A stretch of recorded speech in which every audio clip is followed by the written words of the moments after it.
everybody excited. Now here's near circle shoot, scores!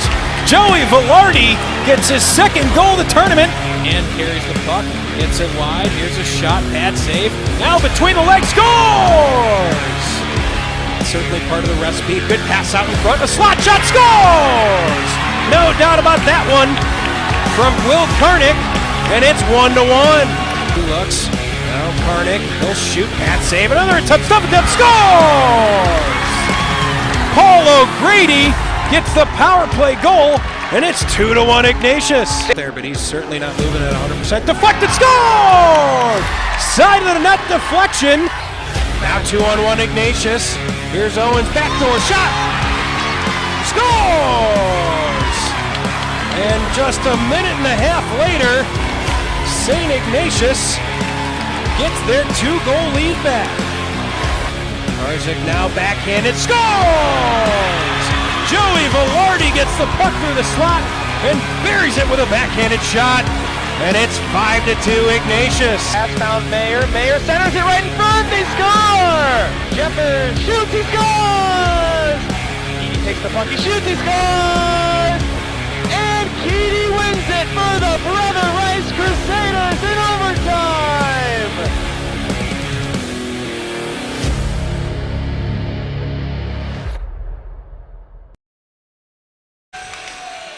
Welcome everybody on the internet here to Oak Lawn, Illinois. We're at Oak Lawn Ice Arena for the CCHL game of the week, the Brother Rice Crusaders and the St. Ignatius Wolfpack. Dylan Ward on the call with Taylor Rambolt beside me and Max Anderson by the benches. Taylor, these two teams are matching up for the first time in the regular season, but they've played each other before in this school year. Yep, they sure have, Dylan. Pleasure to be here. You nailed it on the head. St. Ignatius Wolfpack coming in at number 7 in the state of Illinois, number 3 in the Catholic League with a record of 7-1. They'll play tonight Brother Rice, number 18 in the state of Illinois and 6 in the Catholic League. And you mentioned it, they have not seen each other in the regular season, though same conference foes. They did play once in the Loyola Academy Thanksgiving tournament. St. Ignatius walked out of that rink with a convincing 8-4 victory. For a little bit more on that, we're going to send you down to the rink side with our very own Max Anderson. Thanks, Taylor. Appreciate it. Finishing up the roster here. Standing by with Brother Rice head coach Paul Manning. Paul, you guys played this team once before, lost 8-4, gave up 8 goals. What do you have to do differently defensively to stay in this game? We just need to make sure to protect our goalie. We need to get pucks out of the zone and be smart. We just made too many mistakes, and with a team like St. Ignatius, they're going to take over a game if we don't play smart defensively. Home rink here on the Olympic-size ice. St. Ignatius maybe doesn't get to play it as much. What kind of advantages do you see on a rink with more space outside the dots? More time and space against a team like this, so we can utilize that to our advantage, make sure to get pucks deep, get all over them in the offensive zone, and just get pucks to the net. So we should be able to do some good things here tonight. Thanks, Coach. I appreciate it. Good luck. Thank you. Back up to you, Dylan. Thank you, Max. And of course, you know that name probably by now as the guy over here where we are behind the mics. Maybe that's the first time you've ever seen what he looks like. So Max Anderson down on the benches for sideline reporting. I apologize ahead of time, everybody. He's so handsome. He's so handsome. He really is. That hair, that beard, and that outfit. Oh, man. Can't agree more. Tonight in goal for the Brother Rice Crusaders, leader of the team. He's played all 7 CHL games so far on the season. Matt Cunningham, an unbelievable 1.99 goals against average and a .935 save percentage. Opposite him in the white sweater for St. Ignatius tonight, Sebastian Wigfield. Also stellar goaltending numbers, 1.33 goals against average, .929 save percentage. A tight goaltending matchup here tonight. Should be a fantastic contest between these two Chicago Catholic League foes. Guys, I had a thought on Sebastian Wigfield. We saw him against Loyola in that championship game of the Thanksgiving tournament, having a lead performance. One of the top goalies in the league. It's going to be fun to watch. Yeah, you said it, Taylor. 133 GAA, which is always impressive if you don't know what that means. He's averaging, only allowing 1 1/3 goals per game that he plays. That's 51 minutes out there with 17-minute periods. Yep, he sure is. That ranks him number 1 in the Chicago Catholic Hockey League for goaltenders. Just an elite player between the pipes for St. Ignatius. He comes up huge when his team needs it. I expect he'll do more of the same tonight. These two teams have very similar color combinations, so just to clear things up, it's going to be Brother Rice in the dark maroon with the white numbers and St. Ignatius with the white jerseys and maroon numbers. So both teams going with maroon, white, and a little bit of orange on the Brother Rice side, a little bit of gold, especially there on the socks for St. Ignatius. And we're about getting ready to get underway here from Oak Lawn. 17 minutes on the clock, and fantastic to be back behind the mic here for the CCHL network. It's last time I had the headset on, it was the first ever Chicago Blackhawks rivalry series where we saw the Providence Catholic Celtics take down the Bennett Red Wings. Bennett is a very solid team this year. This St. Ignatius team, they have one loss on the season so far in Catholic League play, and it comes to the hands of that Bennett team, a very, very skilled, talented lineup from top to bottom, much like this St. Ignatius side. Brother Rice is going to have their hands full. I like the game plan going into tonight. Play smart defense, stay out of their own way, protect their goaltender, and spread the ice out a little bit. They're at their home rink, and it's an Olympic-sized rink, a little bit wider than a normal NHL-sized rink, so they'll have a little bit more time to play on the perimeter and work the boards. All right, here we go. 17 minutes on the clock. Cunningham heads to his net on our left. And on the other side, it's Sebastian Wigfield with a 5-1-0 record.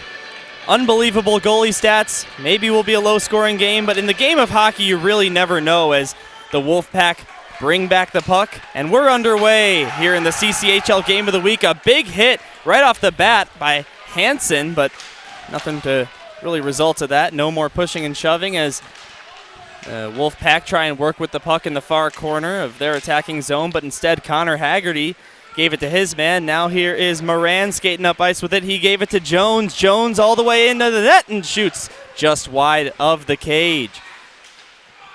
Now Sean Curtin will send it behind the opposition's net. Moran fighting for it as well, but the puck's taken away by Ignatius, and here they come. Skating with the puck is Velarde over the zone and got around one man but couldn't find a shot, and the Crusaders will clear it out. Gotta love the Brother Rice student section cheering for every ounce of body contact we've seen so far. They're getting jacked up. They love it. Taylor, the St. Ignatius head coach Matt Smith noticed that immediately, telling his team on the bench, let them be physical, let them be over physical, no dumb penalties on our side. Yep, that's absolutely right. Stay out of the box. There's Charlie Reef for St. Ignatius. He gave it to Alex Lazat, who put it behind the Crusaders' net, but it'll go to a Brother Rice stick, and they'll take possession over. They get it out to neutral ice a minute and 20 seconds into the contest. No score on the board, obviously, as the puck is sent down, but just below center red, and guilty of icing are the St. Ignatius Wolfpack, and Brother Rice will have an offensive zone draw with 15:35 to go here early in this first period.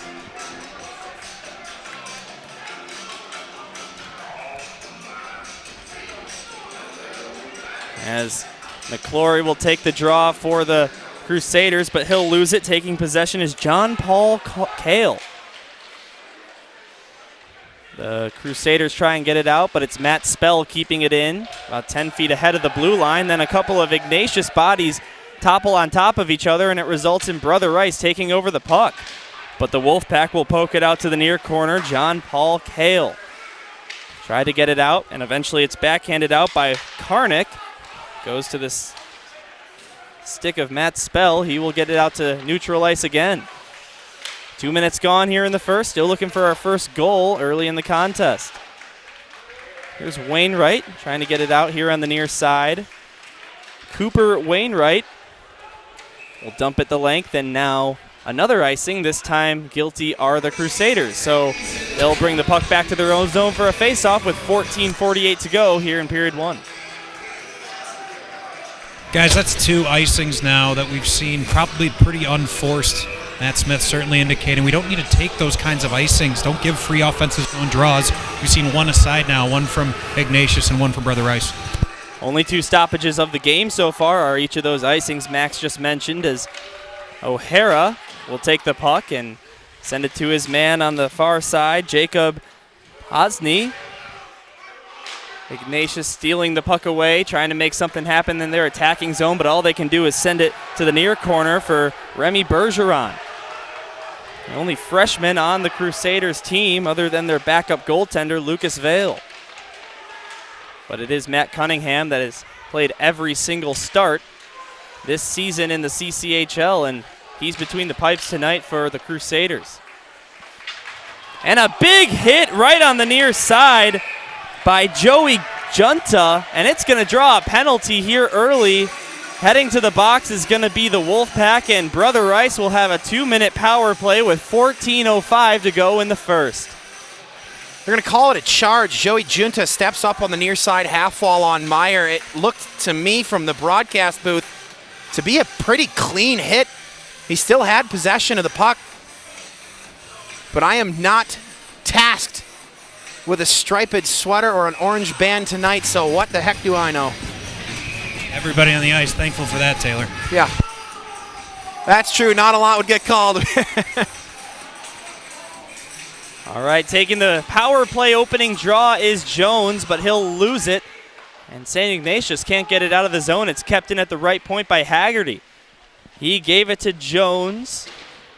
Brett Jones, who had a pretty hot start to the season, 3 goals in his first 3 games on the year, has lightened up a bit with only 2 in the last 7 as that puck goes out of play, and a whistle with 1:44 to go on the penalty. As those of you watching at home, I'm sure know, but in the Chicago Catholic League, we do not play delay of game. If this is the NHL, that puck goes out of bounds, it would be a 2-minute penalty for delay of game. We do not play those rules here in the Catholic League. Let the kids play. One interesting note on what you just said, Taylor, is that it is a penalty if it's the goaltender, which I actually just found out last week. So if the goaltender throws it out of play in his own zone, it's a penalty if it goes straight out. As the pass missed Moran, and it is not an icing. St. Ignatius now with the puck. Here's Bobby Eber, looking to make something happen on the near side, but he's got 3 Crusaders guarding him, and as a result of that, it's Sean Curtin stealing the puck away. Sean Curtin, 8 points in the 7 games he's played. He hasn't missed one here in league play for the Crusaders. He sends it back to Spell. Now Curtin gets it again. Sean Curtin sends it behind the net. Back out to Curtin again, left circle. Here is Matt Spell. Spell still looking for his first point, playing the defensive position, goes behind the net again. And over to Spell once more, left side shot, and a pad save made by Wigfield. The rebound's grabbed by Ignatius, and they'll rush the other way. It's Tyler Pan leading the rush. A pass across and a shot. What a save right there by Cunningham. Taking the shot was Joey Velarde for the Wolfpack, and a shorthanded chance was bailed out by their number 1 goaltender. Still 19 seconds left here before the man's let out of the box, but St. Ignatius grabs the puck again and will clear this one the length. Brother Rice bench is begging for more urgency on this power play. They're not liking what they're seeing so far. They changed it up quickly on that first unit. Out of the box for the Wolfpack comes Junta, and we're back to 5-on-5 play, so unsuccessful are the Crusaders in their first power play opportunity. Here's Colin Malahy, and that puck goes the length of the ice. Cunningham comes out of his net to play it, but it was whistled and icing, so it'll be another offensive face-off for the Crusaders with 53 to go in period number 1.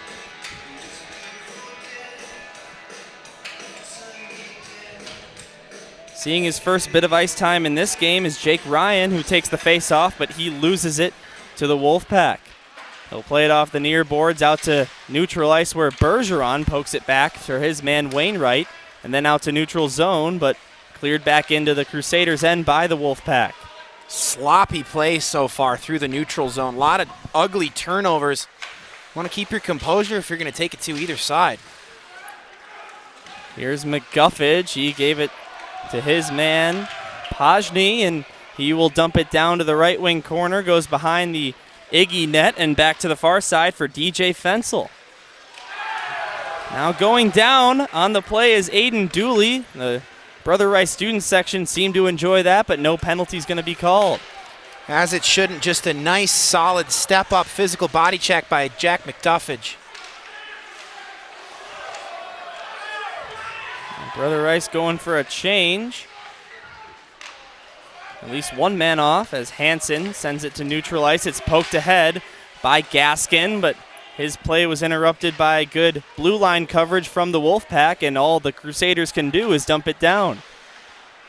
10:40 to go here in the first period. Still looking for our first goal in Oak Lawn, but here come the Wolfpack, and a pass right across the left circle and a shot. Charlie Reef was looking to beat Cunningham's 5-hole. He could not. Then a play right out in front, almost bounced off Haggerty and in, and another shot taken by Reef was stopped partially by Cunningham, or perhaps it missed the net.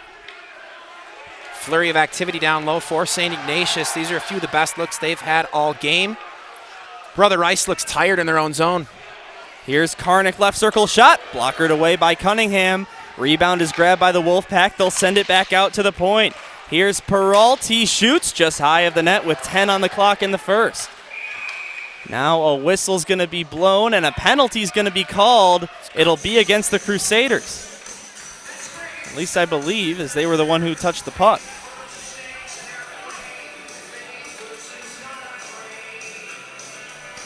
We're going to get a cross-checking call. I'm with you, Dylan. I'm going to assume it's going the way of Brother Rice. I didn't see anything on the ice.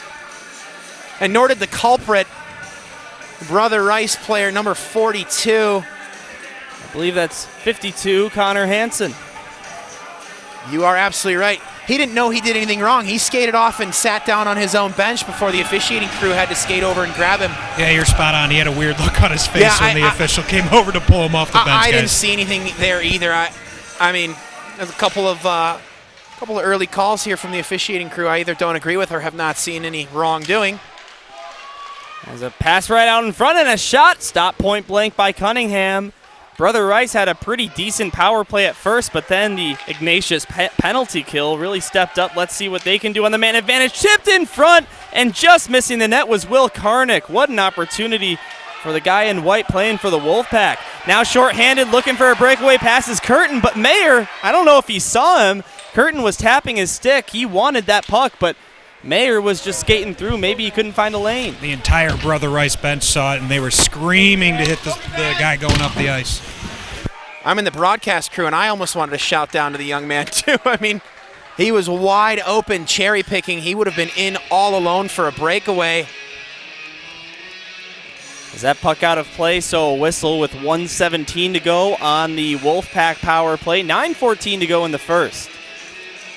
Still looking for our first goal here from Oak Lawn as O'Grady takes the faceoff and wins it back. Finds his man Eber. He shoots left circle and another save by Cunningham.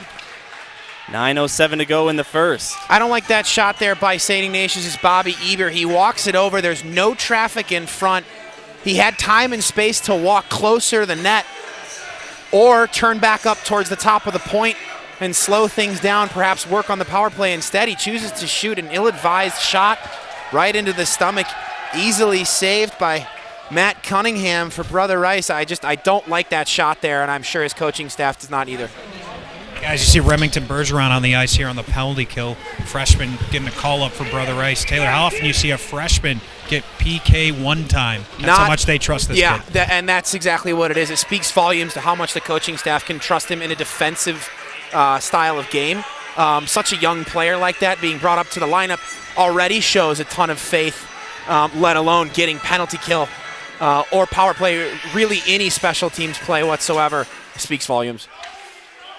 A face-off win in neutral ice by the team on the power play. That's St. Ignatius with 43 seconds left to work. Right in front of the opposition bench, Will Karnick tries to bring that one over the blue line, but Brother Rice was guarding their blue line heavily, and they clear it down with 30 to go. Talked about Remy Bergeron, the freshman. 3 games at the varsity level coming into this one. Doesn't have a point. He's primarily a junior varsity player, but he said it. Paul Manning with a lot of faith as splitting the D is Tyler Pan. He skates all the way, makes a lap around the net, and finds his man at the point. Kale, he gives it to the other side, and the shot comes in. It goes wide of the net. Ignatius grabs the rebound with 7 seconds left on their power play. It's dumped down behind the cage where Joey Velarde is there to grab it, and he runs into one of the men for the Crusaders. It was Bergeron as a shot comes in, and it stopped. Yeah, we're going to get a penalty. That's the right call. Just as The Brother Rice skater Connor Hansen was let out of the box. Another penalty called as the net comes off its moorings. Yep. Walk us through that play, Taylor. So what happened in front was Remy Bergeron of Brother Rice was in front with Joey Velarde. There's some pushing and shoving, and Bergeron pushed Velarde over the top of his own goaltender. An ill-advised play. You can get your goalie hurt doing something like that. Nonetheless, interference for sure. And we give him the announcer's jinx, guys. You talk about the freshman, he makes a freshman mistake right there. If you're going to get physical in front of the net, that's fine. Go to town, battle it out, but don't throw somebody over your own netminder. So right back to the man advantage are the Wolfpack. As the shot comes in, it got deflected by Eber, but not into the back of the net. The Wolfpack retain possession. It's their captain, Will Karnick, skating on the near side. His pass back, but a miscue with his defenseman. At least on the power play, Eber forces the puck out of the zone with 1:40 to go on the power play. Couple of good looks just a few moments ago on the first power play for Ignatius, but no real big threats and no real moments where I thought one was going to for sure go in. As O'Hara, who wears number 1, will dump this the length of the ice. Aiden O'Hara, you don't usually see a skater wear the number 1 in hockey. Usually you don't even see a goalie nowadays wear that number, but the Brother Rice defenseman goes with the lowest in the book. A minute left on the power play. Circling behind the net for the Wolfpack is O'Grady. O'Grady dropped it off for his man Reef. Gave it back behind the cage. And a centering pass right out in front. And Luke Vega had a point-blank chance, but a great stick check by Brother Rice on the play. Jack Keating probably just saved a goal there. He tied up the stick right in the slot. That's probably a goal for Ignatius if he's not aware like that. I was just going to say, just a phenomenal play by Jack Keating. Absolutely incredible awareness in front of his own net. You're right, Max. I agree. That could have saved a big-time goal. Jack Keating with one of his 4 assists taking place on the CCHL game of the week when they played the Carmel Catholic Corsairs maybe a month or two ago at this point, as it's dumped out of the zone, but actually out of the ice surface, and a stoppage of play. Just 8 seconds left on the Ignatius power play and 5:57 to go here in the first. Still looking for our first goal from Oak Lawn. St. Ignatius comes into tonight. They've won their last 6 games in Catholic League play. We talked about it for a moment. Their only loss coming in their first Catholic League game of the season against Bennett Academy, a really solid Bennett team this year. So to go 0-1 to start the year, they did not let that phase them. You said it, 7 straight wins for the Wolfpack as a turnaround shot stopped by the pad. Rebound, they score! It's Blake Mayer tapping it in off the rebound chance, and he takes the first lead of the game for Brother Rice. It's 1-0 Crusaders. Blake Mayer, right-handed shot from just below the right side hash mark, and he fires it on a really odd angle, almost parallel to the goal line. We heard Brother Rice head coach Paul Manning talk about it early, get pucks on net. That is what they're doing. That's what they just did, and they are on the board 1-0 at the 5:39 mark of the first. Great job there by Brother Rice's Mayor. For the 6th time in the now 8 counting this one games they've played this season, the first goal of the contest belongs to Brother Rice. So 1-0 here from the south side as it's brought through the neutral zone, and a hit into the bench, but didn't go far, and the puck's brought out by Connor Hansen. 5:20 left in the first as the puck goes all the way down for an icing against the Crusaders, and an Ignatius offensive zone draw coming up.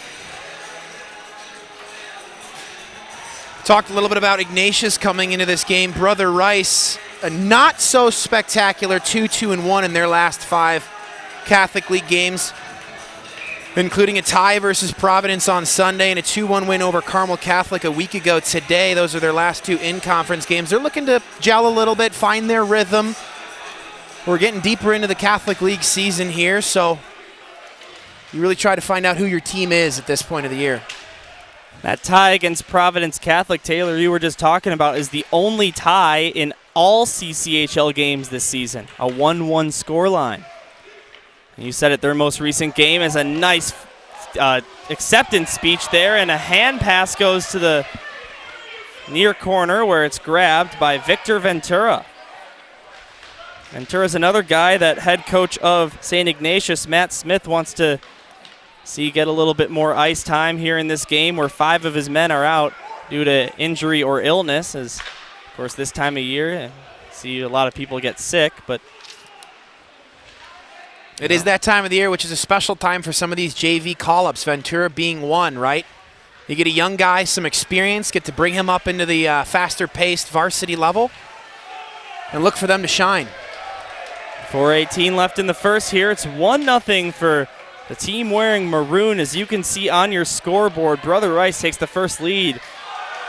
As Haggerty checks one of the skaters for Ignatius into the goal, it was Victor Ventura, who we were just talking about, and that drew a reaction from the Brother Rice student faithful. Yeah, it sure did, and Tyler Pan on St. Ignatius skates right over to the officials like, are you kidding me? I just got cross-checked into the goaltender when I had the puck on my stick. How is there no call there? And I agree with him. I agree with him in this case.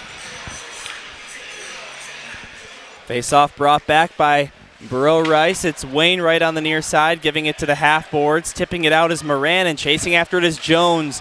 Oh, Jones was looking to set up his man who was skating in on the left wing, but he just barely couldn't as a shot comes in left circle, and a nice save made by Cunningham. Matt Cunningham perfect so far. No shots on goal displayed on the scoreboard, but here comes Jones over the blue line left wing side. Shoots, pad, save, and then right there to grab the rebound, but just barely not getting to it for Brother Rice was Sean Moran, and after that another shot on goal is stopped by Wigfield. What a sequence there for Brother Rice. 3 opportunities to score in a matter of 5 seconds, but Wigfield makes 2 saves. You nailed it. Shot from the left side, kicked out a juicy rebound. Almost gift wrapped and left underneath the Christmas tree, but just an inch out of the reach of Brother Rice's Moran. He cannot bury it. That would have been a 2-0 lead. And talk about a huge momentum swing, too, if Brother Rice is able to get 2 late ones here in the first.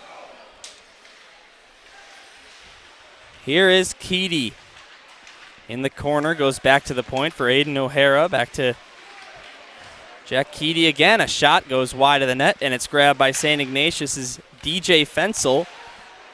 He'll try and bring that one out, but it's kept in the zone, and the Wolfpack looking to set another play up. Bobby Eber off the far side, gave it right up to Bergeron, who plays it behind the net.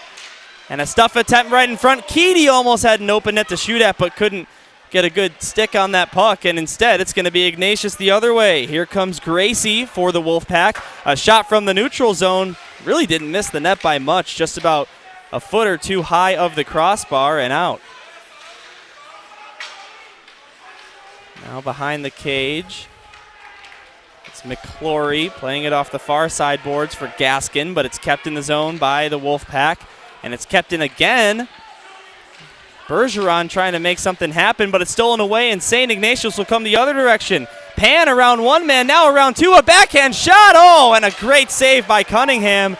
Tyler Pan playing in just his 3rd league game of the year, but is a regular. Missed some time due to injury, looking to score his first marker of the season. And no icing is the call right there, so with 2:08 to go in the first, here comes the Wolfpack again. Icing was waved. Brother Rice changed all 5 sweaters. You want to see Ignatius move the puck and get up ice as fast as possible in that scenario. They slowed it down and held the puck behind their whole net mouth. Now another penalty going to be called. Max, you got anything Guys, for us on that? We saw that goal from Blake Mayer, obviously the first goal of the game.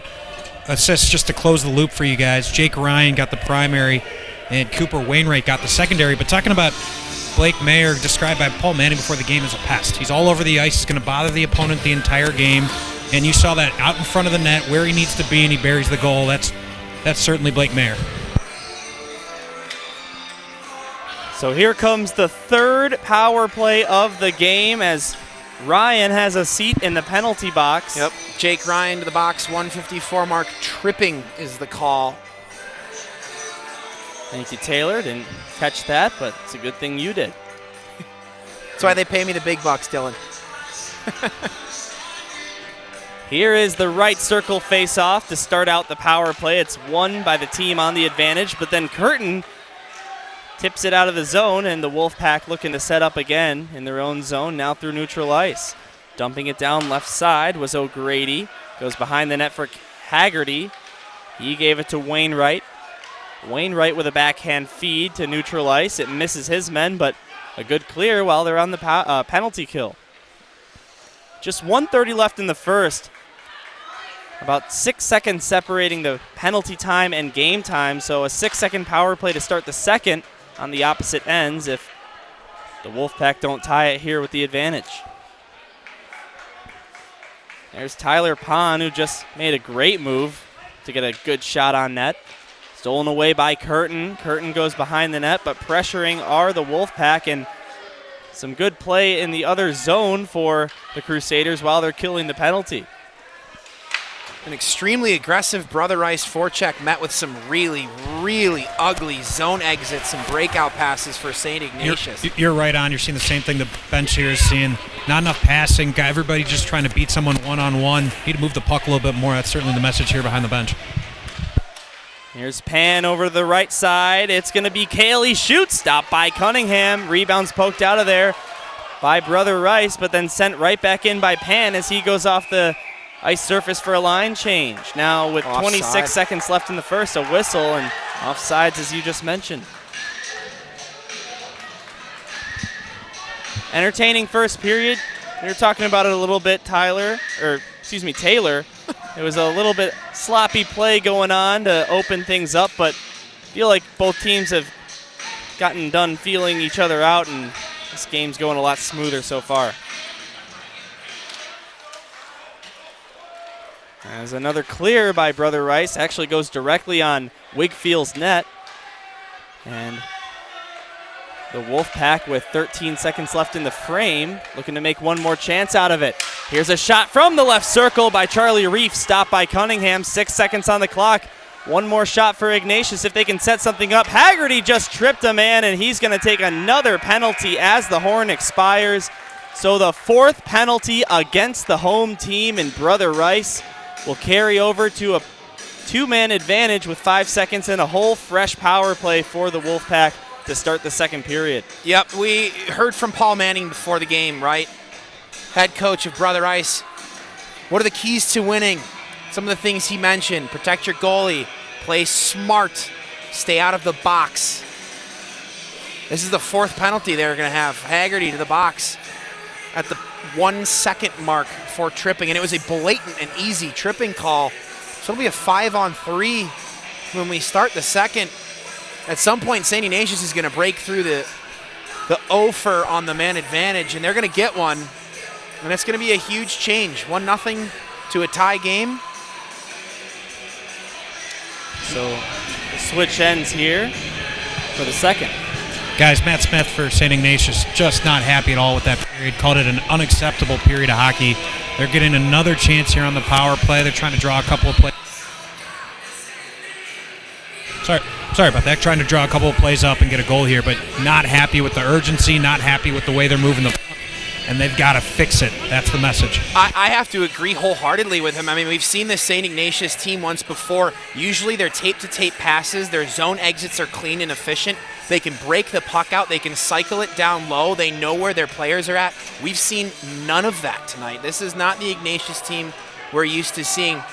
I don't doubt at all that there's some frustrations on the bench belonging to the White Sweaters.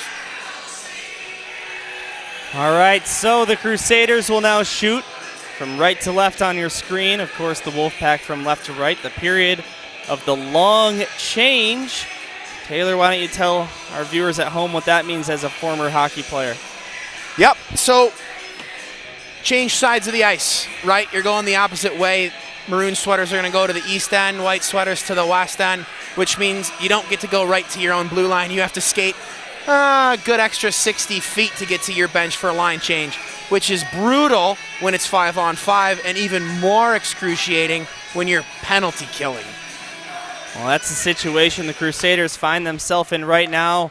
Out of the box comes Ryan, but still a whopping 1 minute and 55-second power play to work with for the Wolfpack. But they're 0 for 3 tonight so far, as poking it ahead shorthanded is the Crusaders, and they're going to draw a penalty, nodding his head and taunting the St. Ignatius player. Joey Velarde was Blake Mayer, and Velarde is going to go to the box on what almost looked like a penalty shot, but just not quite enough clear path to the net.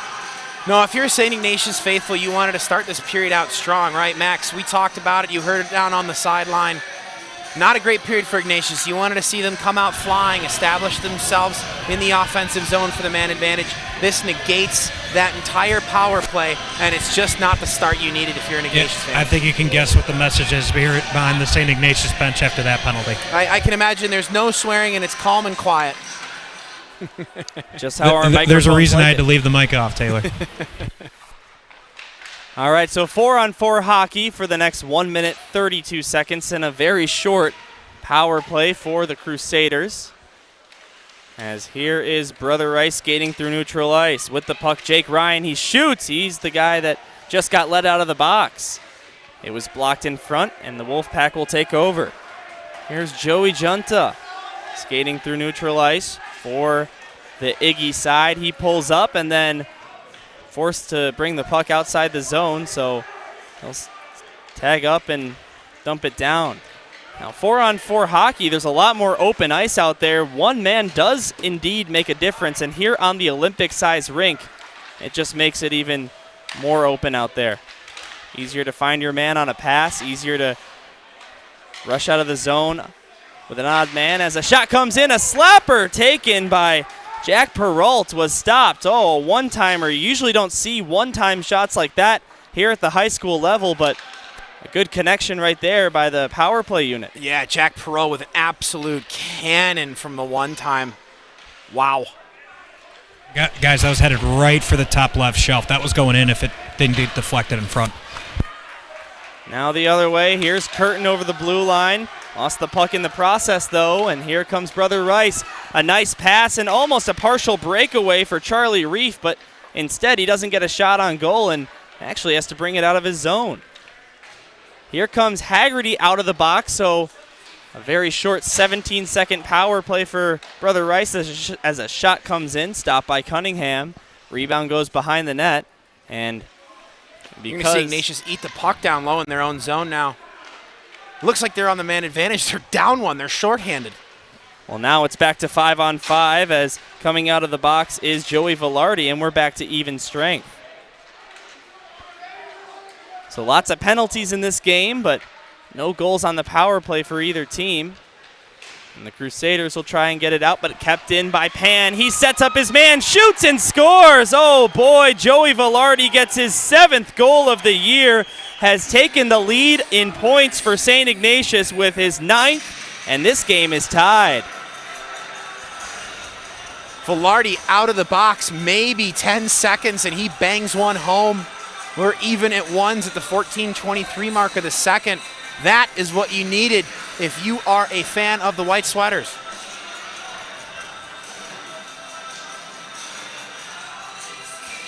So back to a tied hockey score. Each team now with a goal. Brother Rice scored in the first, and a second period marker in the first minute for the Wolfpack. Skating through neutral ice is Dooley. Dooley over the blue line, lost an edge, and here comes the Crusaders the other direction. Nice toe drag to get around a couple of defenders. Right there by Jack Keedy. He's all the way below the goal line. Keedy still with the puck. Made a full lap around the net. Give and go pass, and Keedy's shot on the backhand was blocked in front. And here comes Ignatius the other way. Gracie. His pass didn't connect, and the Crusaders, Haggerty, will come through neutral ice. Nice move to get around row one. Haggerty shoots. It was a shot looking for the 5-hole, but easily covered by the pads of Wigfield. That's the second or third time we've seen Wigfield drop a pad down but kick out a really juicy rebound in front of his own net. That's not characteristic of how he plays the game in net. Kept in the zone by Malahi. Goes behind the cage, intercepted by Ventura. He tries a wraparound in shot. Oh, he just missed the crossbar, and the puck goes into the near corner. The Wolfpack really controlling the first 2 minutes of this second period so far, and they've got a goal on the board to show for it. There's O'Grady. He passed it to the near far side boards, make that for Kale. And a backhand shot hit the side of the net for the Wolfpack. They'll keep possession up. Now with 12:40 to go in the second, Brother Rice tries to steal it away, but they cannot. Here's Ventura again. He shoots and scores! Victor Ventura with his 5th goal of the season in the 7th game he's played. And just like that, the Wolfpack with the lead. Victor Ventura, you got to think that Matt Smith is happy about him scoring a goal right there. That's huge. We talked about getting some JV guys, some call-ups, Ventura being one of them, and he walked right into the front of the net, untouched by the Brother Rice defenseman in the neighborhood. He walked right in on away turf and tucked one lovingly right up over the glove of Brother Rice's Matt Cunningham. 2-1 St. Ignatius at the 12:33 mark. What a huge change of momentum. Dylan, you mentioned it right before that goal. They were really controlling play there, and the message again at period break from Ignatius was urgency, urgency. I think we're seeing it here in the second period. Well, here's Pan going back to the point, and a shot taken, tipped on the rebound. What a save by Matt Cunningham, point blank. An open net was just robbed by Brother Rice's number one goalie. My goodness, what a play. Now here's another shot taken. It was partially blocked. Bergeron behind his own net. Gave it to O'Hara. Tried to get it out. Kicked back in the zone by Ignatius. O'Hara. Now McGuffage. Brother Rice trying to set something up. Chasing after the puck is Keedy.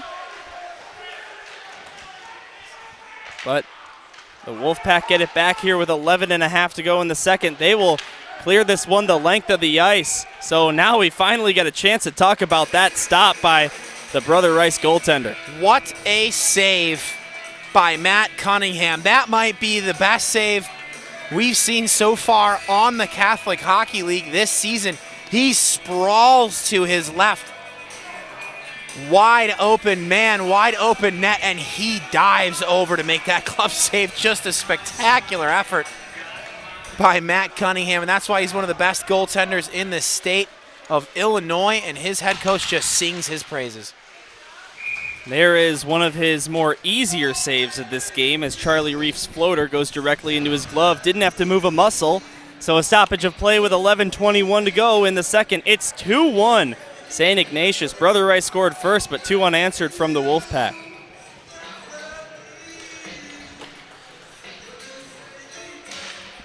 Face-off was being battled for, but finally won back by Brother Rice.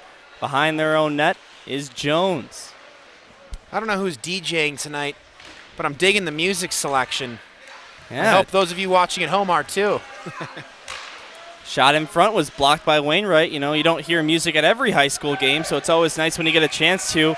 Here's another penalty, this time taken by the Wolfpack.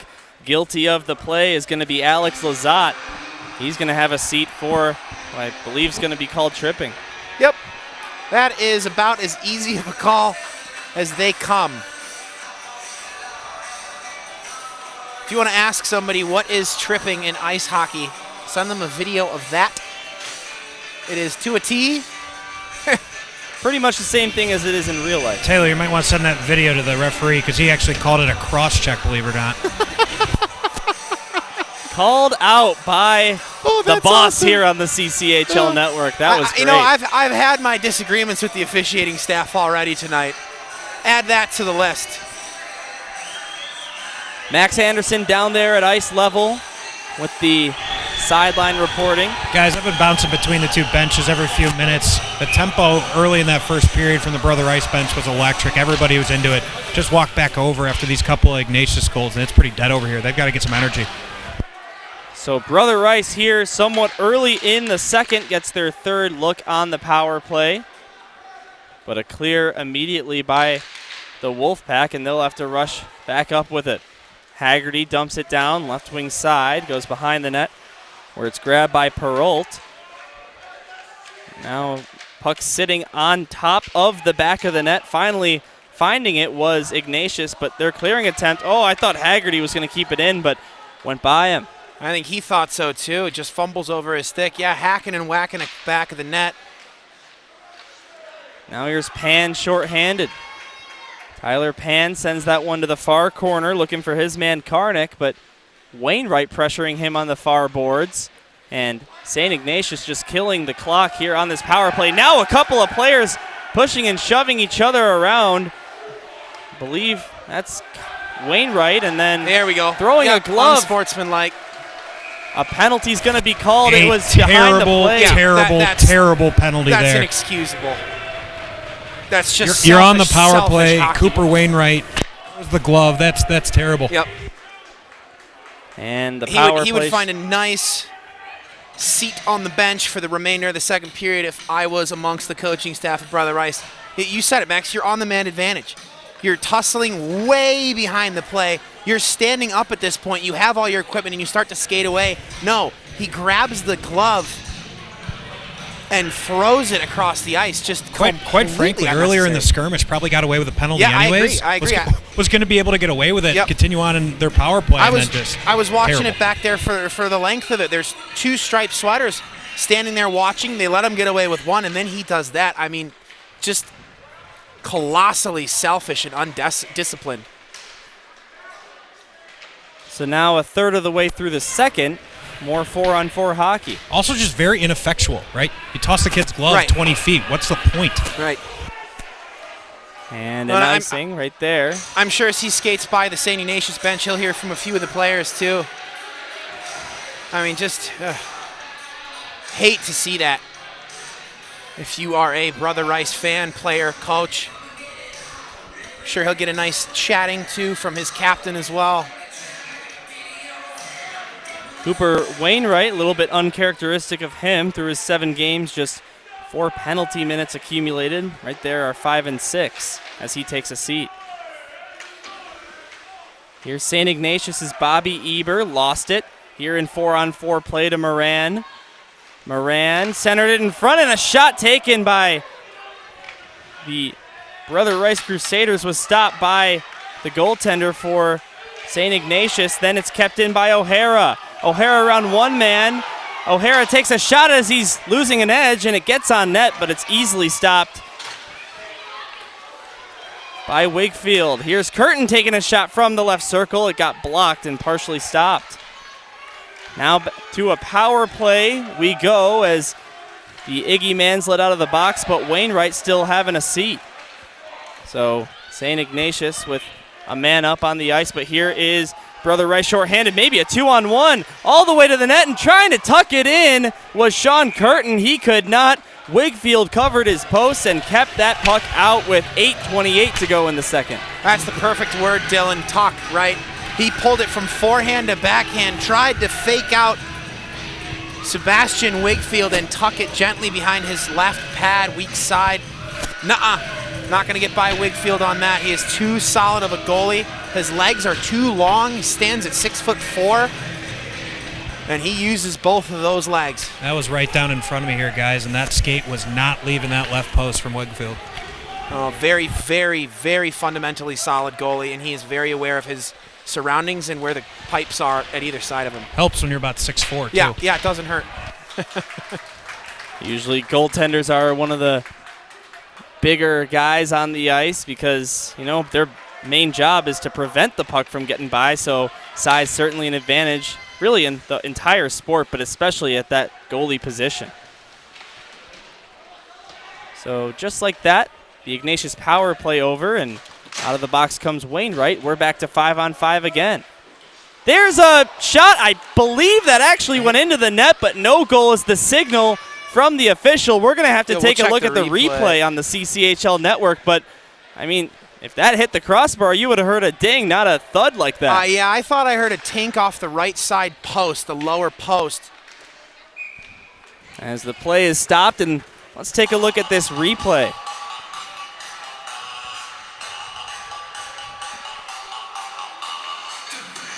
Maybe a little hard to tell from this angle, but you see the See the puck. Yeah, it is difficult to see, but Looked like the right pipe. Nobody was expecting it. An on-angled flub shot. well, you don't see any complaints from any of the Wolfpack players, and you got to think if that puck did indeed go over the line, there would have been at least one. So no goals to call with 7:24 to go in the second. Dylan Ignatius comes into this, as I said, winning the last 6 in the regular season in Catholic League play. They beat Fenwick on Saturday 2-0, 4-2 over Notre Dame on Sunday. Before that, they lost 3-2 in the Loyola Academy Thanksgiving tournament to Loyola Academy, the #1 team in the state of Illinois. They are stacked, and this Ignatius team played them hard. Of course, that game was over on our sister network, the Scholastic Hockey League, SHL network, where we also bring you Game of the Week over in that league, as well as here in the Catholic League. With 7 minutes to go, here's O'Hara skating behind his own net. He lost the puck, goes right to the slot. Here is Dooley trying to make something happen, but blocked by Brother Rice. They will get it out. Now leading a potential 2-on-1 is Potajny.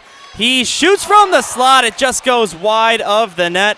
He had a man. It was Keegan Mackey, but didn't send the puck over to him. Backhanded down directly on net. Playing it with his stick is Wigfield. He set it up for Connor Malahy. And that centering pass attempt hit the side of the net, and then a scrum right behind the cage. Every skater gets in on it, and they're pushing each other around continuously. Bergeron, the freshman, one of those players, and eventually the refs will split that up and make that the linesman, but that doesn't mean that they're not still upset. We'll see if anybody goes to the box here. The way I played the game, I absolutely love that by St. Ignatius' Bobby Eber. You do not let a forward take pokes and whacks and jabs at your goaltender. You clear him out of the front of the net. Do not touch my goalie. And they're going to take them both for coincidentals.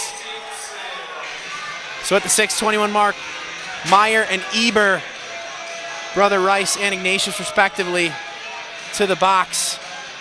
Those were the guys that started it off. Yep. I love that. I will take that all day long from Eber. Do not mess with my goalie, man. I love it. I love that from a defenseman.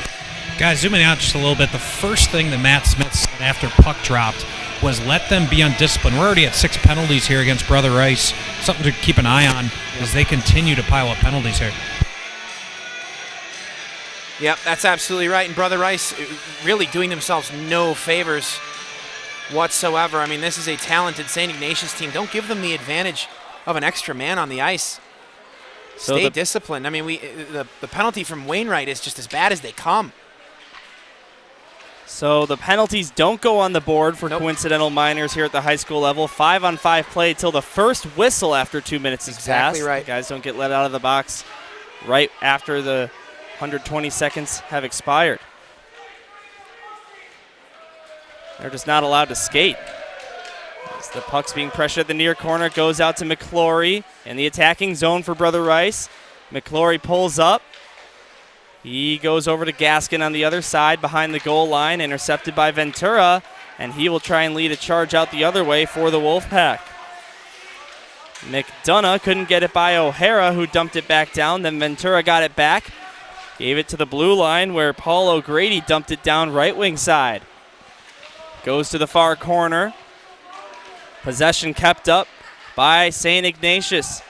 Here is Victor Ventura. Goes to the right side for Kale. He shoots. That got tipped and went out of play. Max Anderson trying to make a catch, but he was blocked by the protective netting.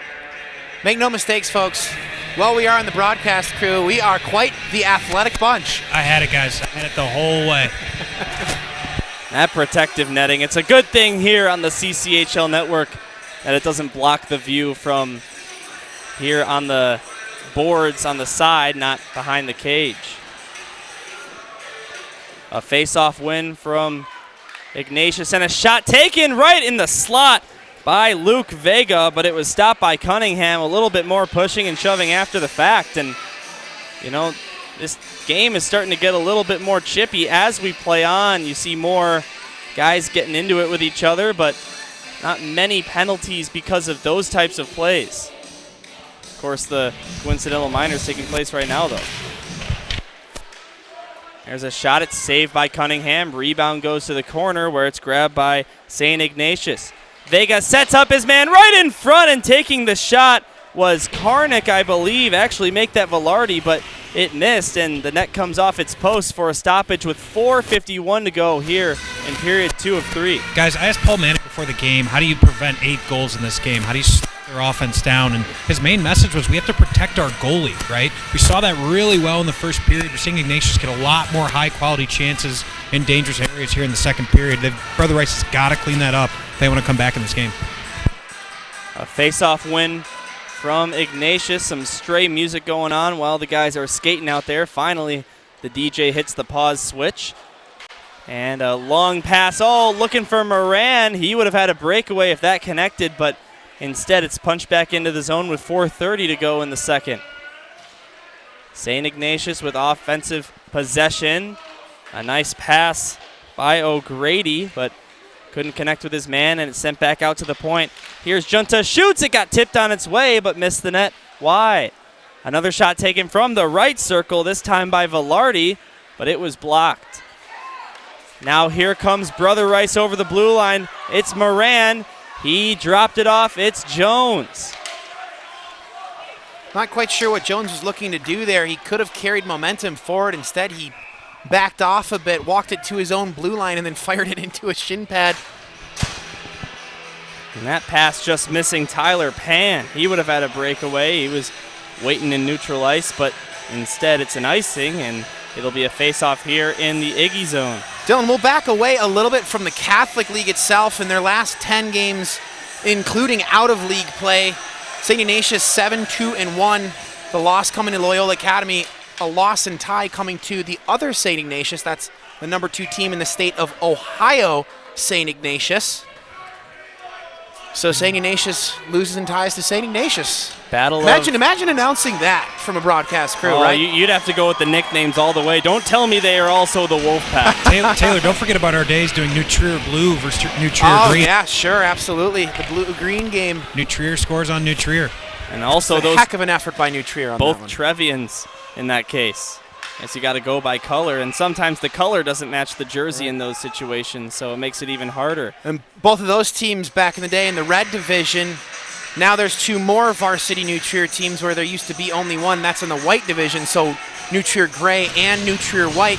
And then you have New Trier Junior Varsity, and then there's some cuts. New Trier, one of the deeper high school programs in the country, 5 hockey teams. Don't sleep on the girls team. There's 2 girls teams. There's 2 girls teams. You don't often see programs run out of colors to name their teams. There's no gray in the New Trier uniform that I'm familiar with. Nope, there sure is not. Next up, you're going to see red out of nowhere. Well, here's Brother Rice with the puck. It's Keedy with a turnaround spinorama backhand attempt, but the shot goes about 5 miles an hour, and then a big hit right in front of the student section by Karnik. Going down on the play was, I don't know, I believe it was McDonough, but we'll play on here as the puck goes out to neutral ice. It's stolen away by McGuffich. He tried to poke it ahead to himself, but not able to do so. So Patajny will clear it down into the St. Ignatius end. Getting late here in the second period and getting ready for the Zamboni to come on the ice. There's only 2:40 to go here in the second of 3. St. Ignatius with 2 goals in this second period. They were both early, and it makes the score 2-1. A nice setup and skating after the puck is Mayer, but he couldn't catch up to it before his opposition Eber did. And they'll try and dump it down. Back to the point it goes. It's Bobby Eber. His pass intended for his man at the right circle was intercepted by the Crusaders, and instead another pass looking for the stick of Mayer missed, and no icing is the signal with 2 minutes left. Bad call. That didn't come anywhere close to touching anyone. That should have been icing. Here's Wainwright. He lost the puck, and skating up ice with it is Reef. Reef at the right circle. He's being pressured by Spell. Reef getting the puck back. Now he's being pressured by Wainwright.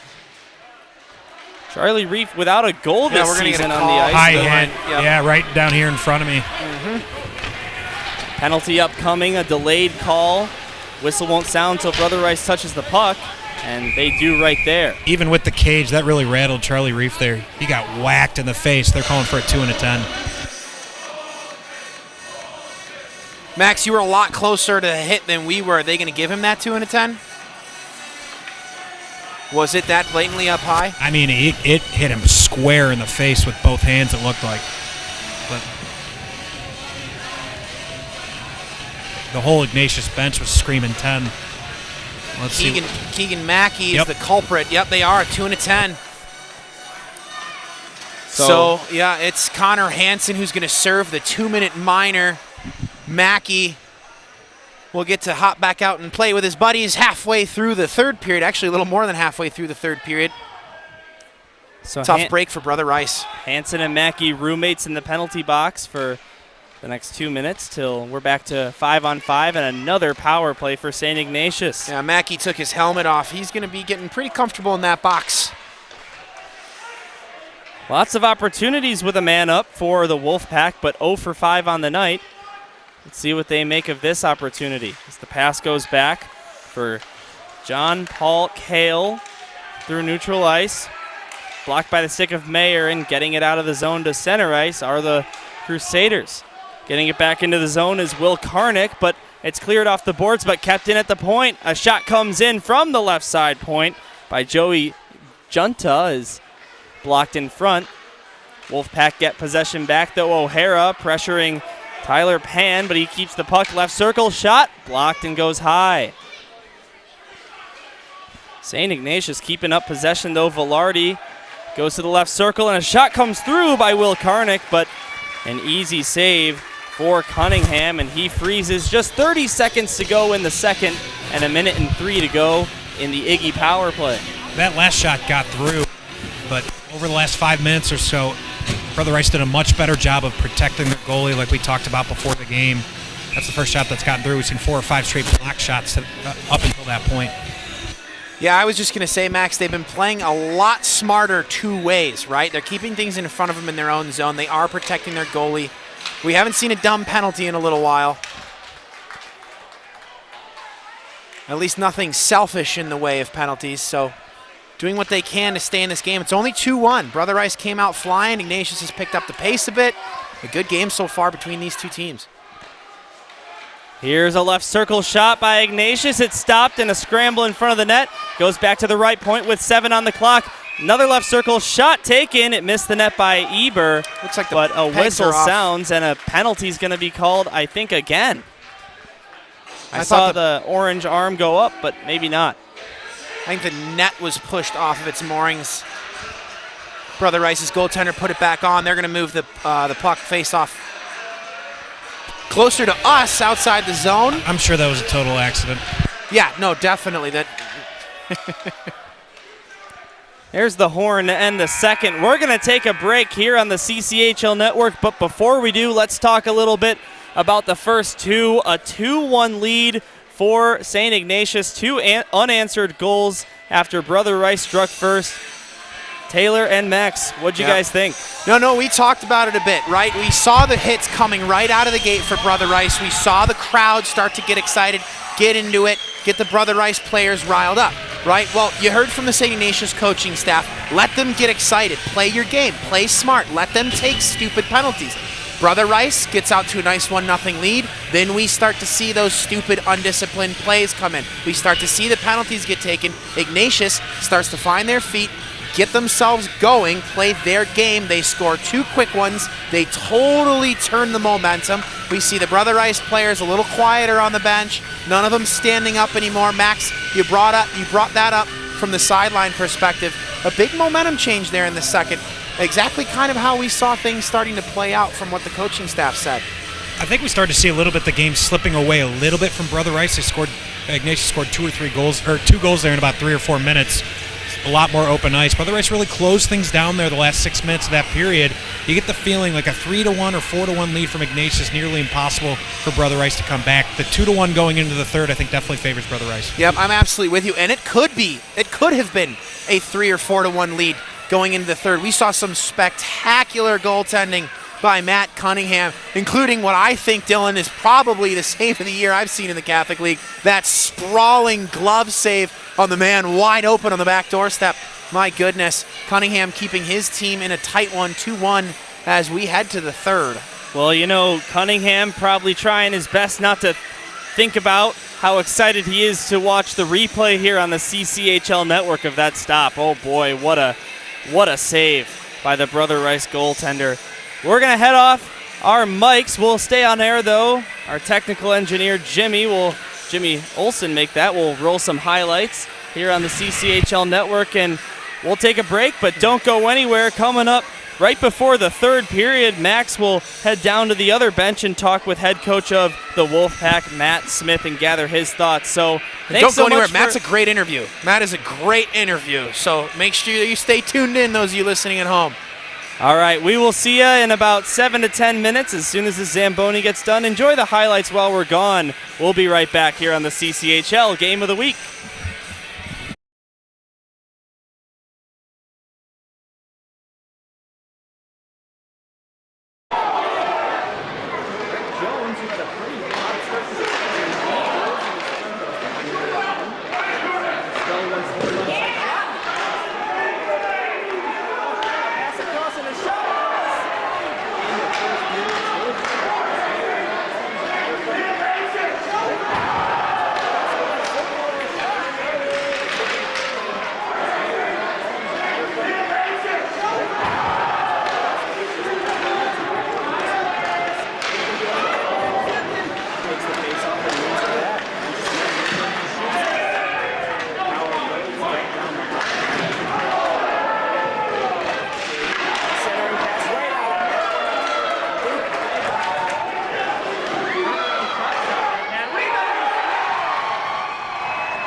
And welcome back to the CCHL Game of the Week. It's the Wolfpack on top of the Brother Rice Crusaders, 2-1, 2 unanswered goals early in the second period.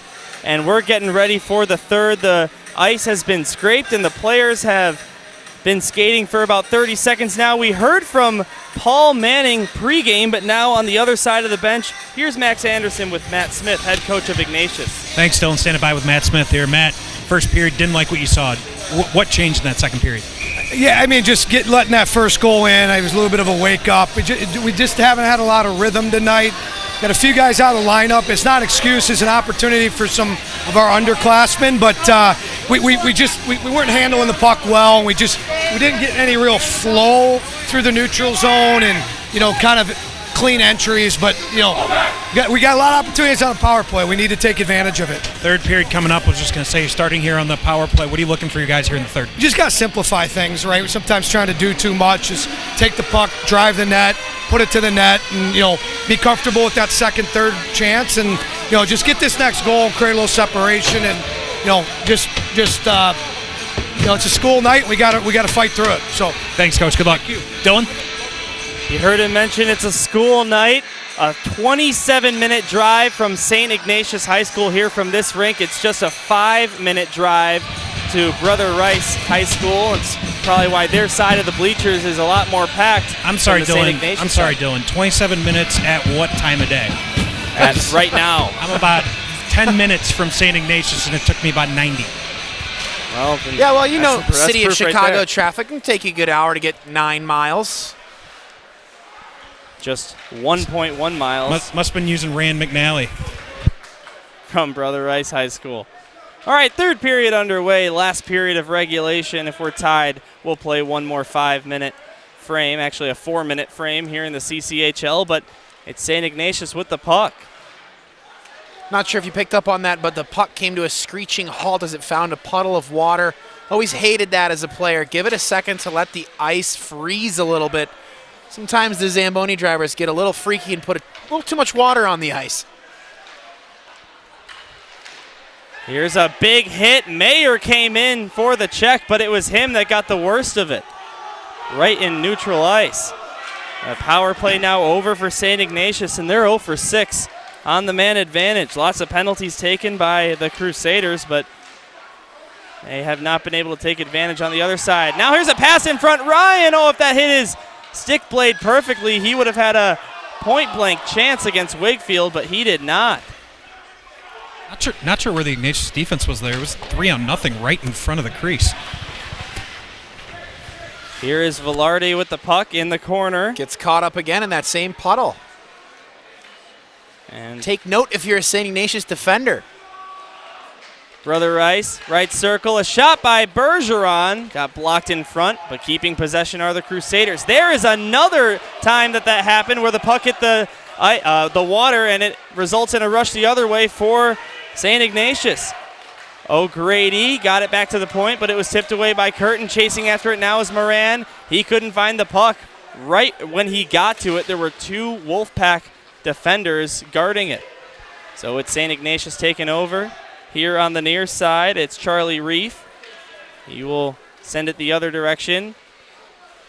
Aiden O'Hara behind his own net, plays it off the end boards.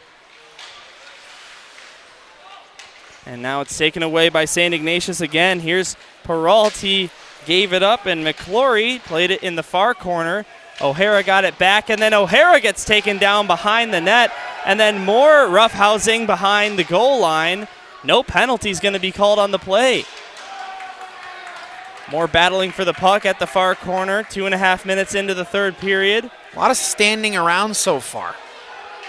It's like both teams went and took a nap between periods. Just some slow legs. It's a school night out there for both these teams. Of course, the end of the week tomorrow, Friday, as that puck goes the length, and it's an icing against Brother Rice. And then after the play, after the whistle, as a matter of fact, Sean Moran was hitting to the boards, and most of the Brother Rice bench wants a penalty, but yeah, not only the Brother Rice bench, but the fans I don't know. Hit into might be a little aggressive. I had a little bit of a flop there. There wasn't much contact. I couldn't see it down in the corner. It was blocked a bit by the camera, but the Brother Rice spectators definitely not pleased with the officiating crew so far. I did not see it. A nice student section in the house. You've probably seen it once or twice on the left side of the rink for the Brother Rice Crusaders. Maybe 25, 30 people in attendance. McClory shoots point blank, and it's stopped by Wakefield. Keedy got it back and missed the net. Goes to O'Hara again. He takes a shot, also missed the net. Brother Rice looking like a different team to start this third period as St. Ignatius will bring it the other way. Finding the puck is John Paul Kale. He goes to the far side. Trying to get around Wainwright, he could not, and here come the Crusaders the other way. A pass off the far boards. Keys trying to catch up to it. The man to beat is Perrault, and he's not able to do that. We have 4 wonderful parent volunteers in the scorer's box between the 2 penalty boxes. None of them, unfortunately, keeping shots on goal.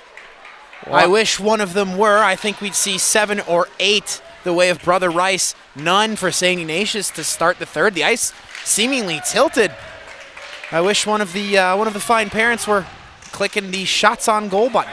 I'll get an update for you guys. Stand by. Well, I know that after the second period, it was 19-16 in favor of Ignatius. They are keeping track, just not here on the scoreboard. Ah, there we go. Got to get those goalie stats accurate. As a pass to neutral ice is accepted neatly by Gracie. He gets around a couple of guys, then gets interfered with a little bit, but not enough to draw a penalty. I'm almost convinced that there hasn't been a whistle so far in this third period. Already 12:20 to go in the frame. I agree, Dylan. I mean, the way the officials have been using their whistles so far tonight, blowing the play dead for much smaller infractions than we've seen so far in this period. Oh, here's a partial break. Skating with the puck. It's Joey Junta, but he couldn't get a shot away. Great defense by Bro Rice, and they get it out to center. Bobby Eber with the puck here on the near side, wearing number 9. He got around Bergeron, caught up to his puck, but then his pass intercepted by Jones. It's a nice reverse by Jones there to open the ice up the opposite direction. Another giveaway and another shot taken by Eber was deflected high and hits the netting, and out of bounds it goes. With 11:39 to go in the third, it's a 2-1 lead here for the road team in St. Ignatius. I have absolutely adored Bobby Eber's game tonight so far for St. Ignatius. That particular instance, he did not need to shoot that puck. He had Tyler Pan sneaking back door who had a stick on the ice. Would have liked to see him move that puck over, create a new angle. Could have been a goal for Ignatius. Instead, he fires one on net, and it's deflected up and out of play. Here comes Brother Rice the other way. Sean Curtin trying to outmuscle 4 defenders, but unless he wears number 97 and plays for the Edmonton Oilers, he's not going to have any luck doing that. Here's Sean Curtin, right circle, tried a shot, but he fanned, but also a good stick check by Joey Junta. And here come the Wolfpack the other way. Joey Velarde leads the play. He passes it to the slot where it's broken up by McClory. They couldn't touch it because they were offsides, and McClory will come the other direction through center ice over the blue line, and a wrist shot from the high slot. Stopped pretty easily by Wakefield. He lets up a small rebound, covers it up, no problem there for the goaltender. 10:50 to go in the third. Dylan, I wanted to talk. I was able to find the box score sheet from the game the last time these two teams played. St. Ignatius missing quite a bit of their secondary scoring. Reiner and Corbin Klein out of the lineup for St. Ignatius. Reiner with 2 goals. Klein with 2 goals, 2 assists, 6 points between the two of them. The last time these two teams played out of the lineup, in addition to Raymond Owens for the St. Ignatius Wolfpack out of this game. He is the point leader for St. Ignatius. So Ignatius missing some firepower tonight. And for the most part, they've looked solid. Klein, one of those guys that scored one of the 2 goals in the most recent game for the Wolfpack as Curtin tries to play it ahead. Actually, instead, that was Gaskin, but he found the puck anyway. Centered it for Keedy, also was stick checked, and here come the Wolfpack the other way with 10 to go in the last frame. Nice move to get around one D-man from Jack Perrault, but he's not able to find a good shot. And Ignatius keeps possession, but then after that, it's cleared out to center ice. You said it, fantastic move to beat Haggerty to the outside. Haggerty does a beautiful job of recovering, though. He gets an active stick on the shot attempt and completely prevents danger. Jack Haggerty, the star defenseman for Brother Rice, has been very, very solid in his own zone tonight. You saw in that last chance, Matt Spell on the back end for Brother Rice actually played really well here tonight. Stopped his feet at the blue line, got beat around him. So that's a cardinal sin there for a D-man to stop his feet at the blue line like that. Very nearly led to that third goal for Ignatius. It absolutely is. You're taught from defensive coaches the moment you can start hitting, which in this day and age gets later and later. Every year we see hockey being played. However, take the man or the puck. One of the two. Do not get neither, or you are going to be in big trouble. We saw that there, beat without the man or the puck, and Ignatius comes back the other way with a dangerous opportunity. But now it's Brother Rice in the attacking end. It goes behind the net to the near side. Cutting to the puck first, though, was Eber. He plays that one out of the rink and into the bleacher area, but luckily nobody in the way of that, and all is fine. The puck will be dropped at the right wing circle of Ignatius's end here with 9:14 to go in regulation time. It's a one-goal game here on the CCHL Game of the Week. Dylan, we chatted briefly about the last time these two teams played, but to kick it to the other side for Brother Rice, Remy Bergeron had 2 points, a goal and an assist against Ignatius. He's not on the score sheet, but he's had himself a really solid game so far, two-way for Brother Rice. And probably first-team all-hockey name, Remy Bergeron. I mean, come on. That's perfect. Remy Bergeron making quite the impact in his first year in high school. They've got themselves a nice defenseman for the next 4 seasons, counting this one over at Brother Rice. Can't wait to see how he develops over time as that shot goes high of the net. Grabbed by Hansen. He plays it to the near corner for Mayer. Mayer gets drilled into the boards right there by Charlie Reef. He gets up, no problem after that. You could tell he's laboring a little bit, but he's going to be okay and finish his shift.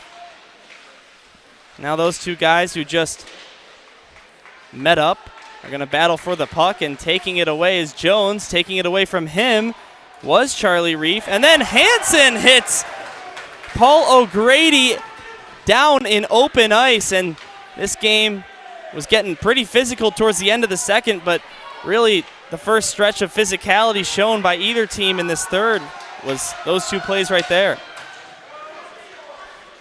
That puck off the near side glass here with less than 8. Here's Sean Curtin with the puck on the right wing. He loses that one and poking it out of the zone for St. Ignatius was Pan, but Curtin got it back. A backhand pass to Jones. His shot was blocked by Pan. Rebound goes to the corner. Sean Curtin again, 7.5 to go here in period 3. Ignatius will bring the puck out. Velarde gave it to Alex Lazat. He was looking to go back to Velarde, but it hit the skate of a Brother Rice defender, and it rolls all the way back down into their end. Hope you've been enjoying this game so far here on the CCHL Network as that shot's patted aside. Great crew here with the sideline position being occupied by the guy who's usually doing what I'm doing right now. That's Max Anderson, getting some good insight from ice level. Hey, got to stay on your toes, right? Practice the craft. It's kept in the zone, and a shot was blocked. Here comes Ignatius the other way. On the near side, skating with the puck is Velarde, but offsides on the zone entry was Patty McDonough, and that's going to draw a whistle with 6:41 to go here in the last frame. St. Ignatius has St. Rita at home this Sunday before they head out of town. They play in Culver, Indiana, at the home of Culver Academies. They'll play the Culver Academy varsity team, which is the ~1 ranked team in the state of Indiana. However, it's Culver Academy's second team. Culver's first team is Culver Prep, and they play at a U18 AAA level. They compete on a national stage. They are an unbelievable hockey program with 4 teams top to bottom. Here's a shot taken from the right circle, just goes high at the net. And, you know, here at the varsity level, at least in the state of Illinois, high school hockey has always been pretty impressive to me. You see lots of skill by these guys as that point shot just deflects off the catching glove of Cunningham. But to imagine kids this age playing at AAA, boy, I'd like to see one of those games sometime live.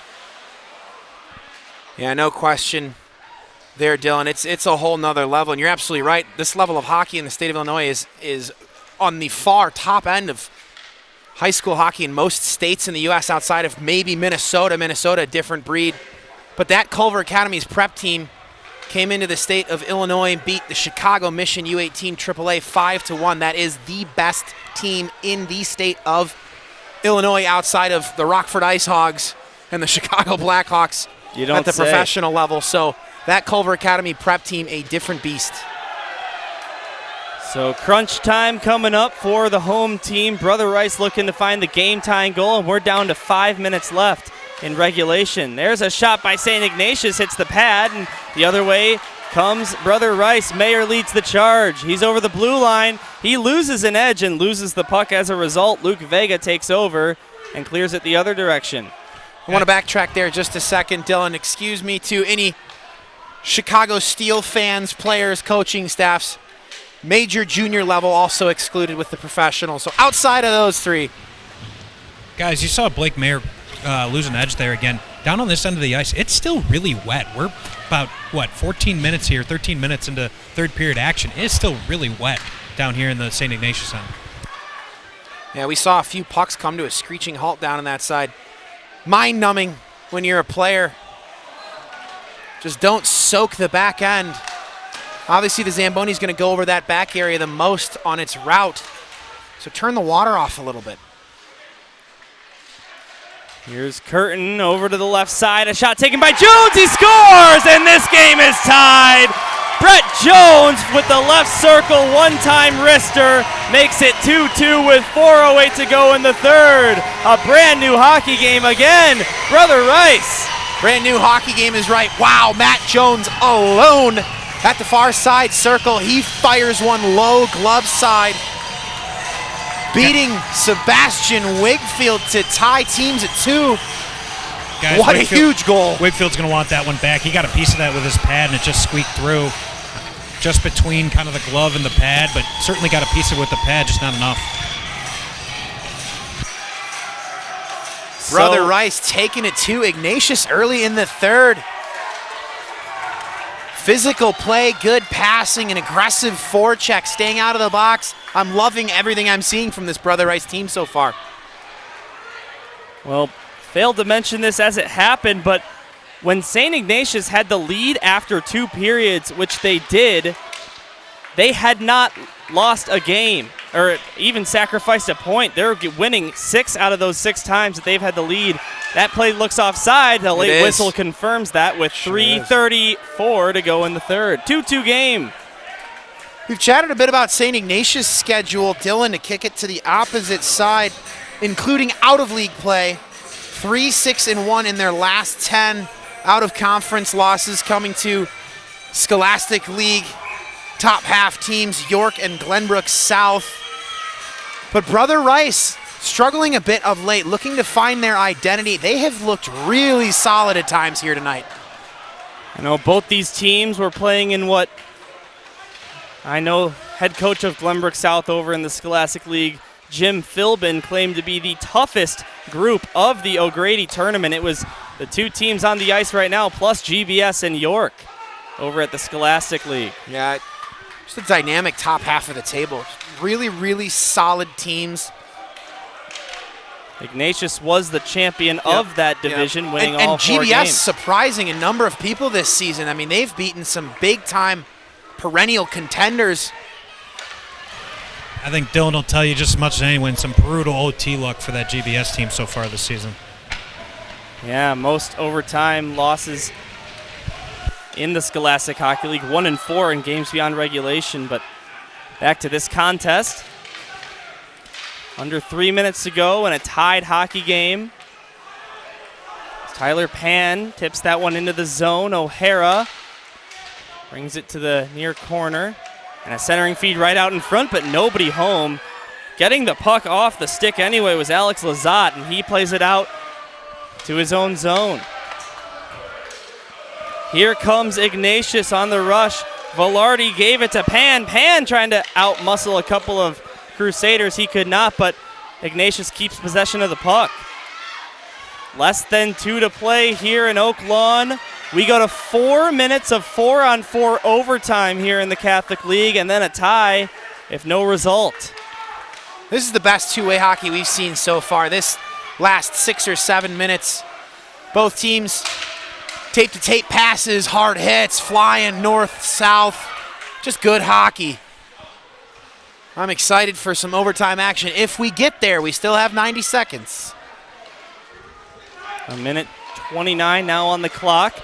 As here comes St. Ignatius through their own zone, now over their own blue line. Couldn't get past center red, though, as it's tipped back down by the Crusaders. A missed pass results in it going right to the stick of Connor Haggerty. He sends it to the near side for Wainwright. From neutral ice, dumps it down just after stepping over the red line to avoid icing, but did go on net anyhow, and St. Ignatius will bring it back up the other way. Stray water bottle on the ice right in front of the good pickup Ignatius bench. Their backup goaltender reaches down to grab that. And the clock showing tenths of a second here at Oak Lawn. We're down to less than a minute, 45 seconds to be exact. In the far corner, grabbing it for the Wolfpack is McDonough.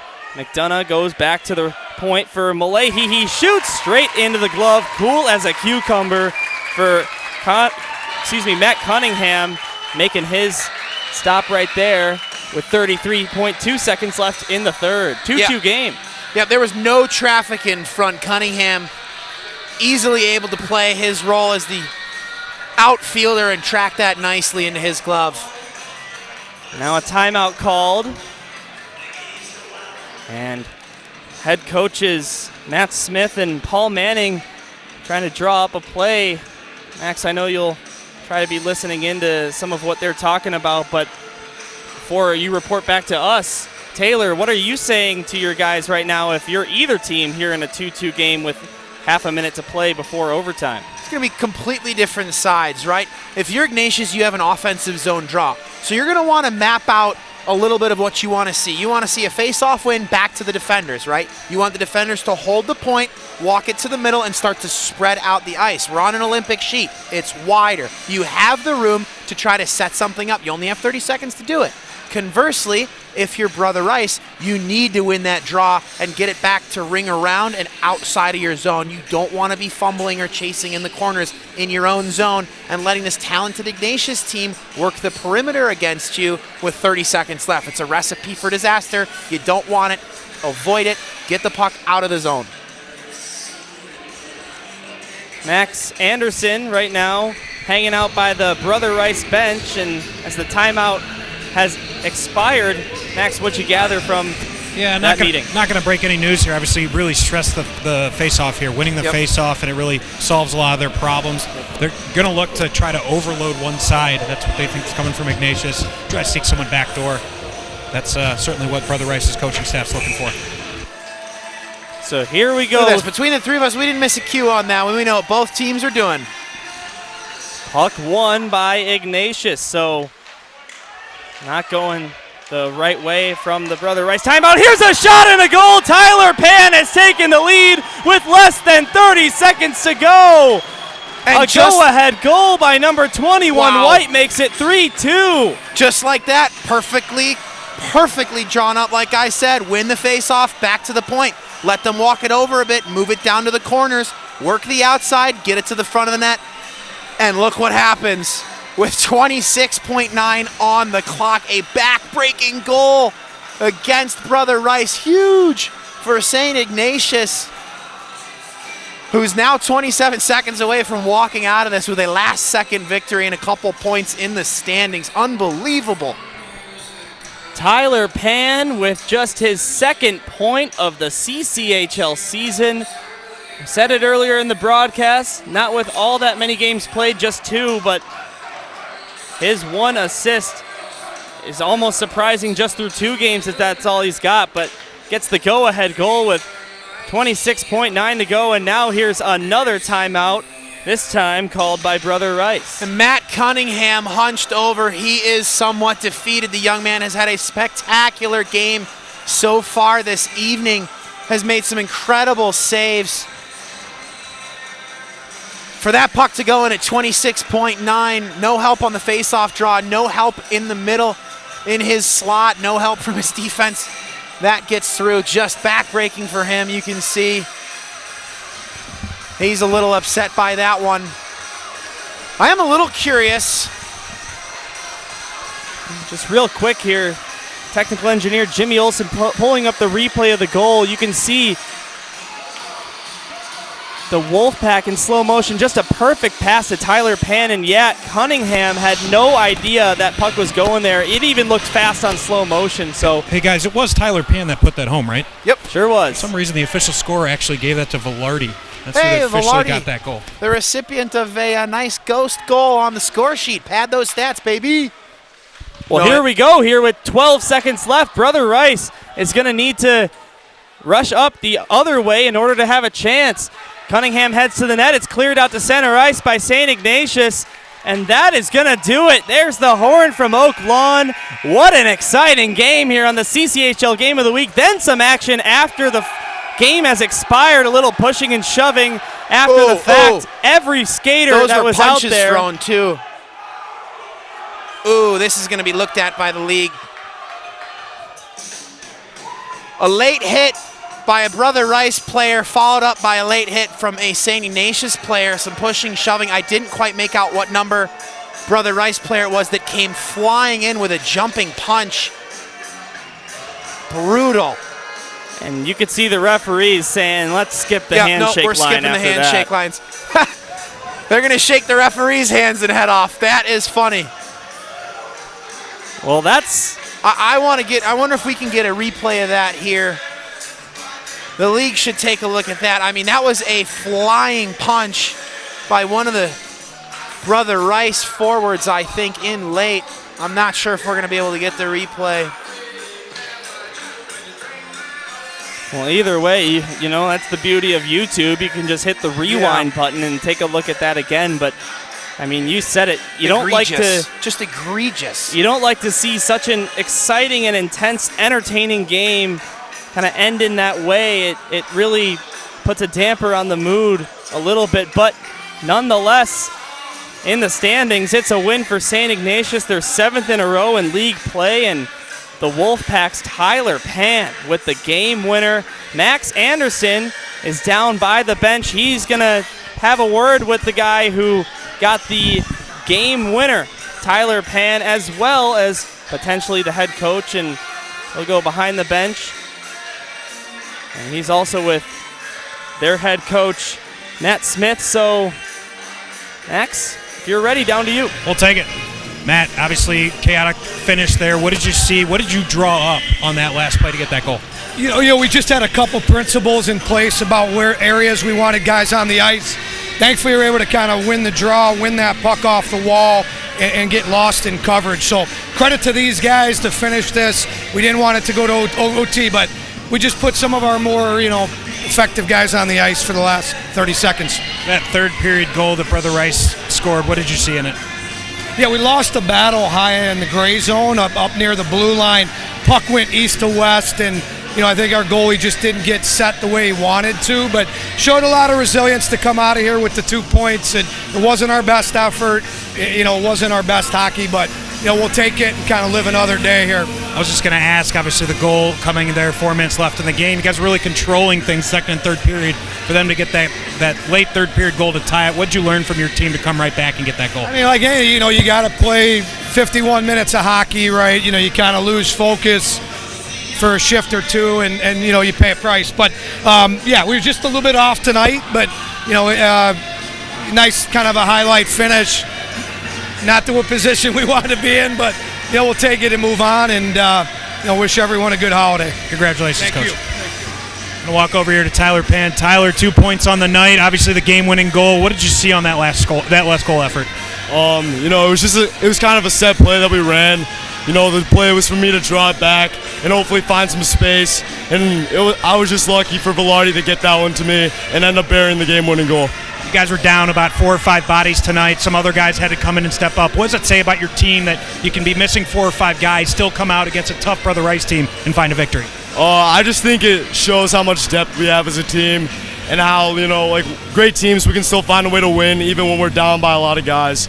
But I think it was a good effort by the group. We came together and ended up pulling it out. It wasn't pretty, but I think it says a lot about how good we were going to be, how good of a team we have, and how much depth we got. Great. Congratulations on the win, Tyler. Good luck. Thank you so much. Back up to you, Dylan. Yeah, one thing that was sort of underrated, at least from here in the broadcast booth, was that gorgeous pass by Joey Velarde to set that one up. And Pan mentioned it just now. I mean, he's incredulous that Velarde was able to get him that puck, right? I mean, what an individual effort. He sees him backdoor. The play was drawn up perfectly and executed even more than perfect. Just a fantastic effort. I also really love Tyler mentioning a few things there, right? Effort, win by any means, getting contributions from the depth. I thought it was a great game. I have to give credit to both goaltenders, right? At either side, they played fantastic tonight.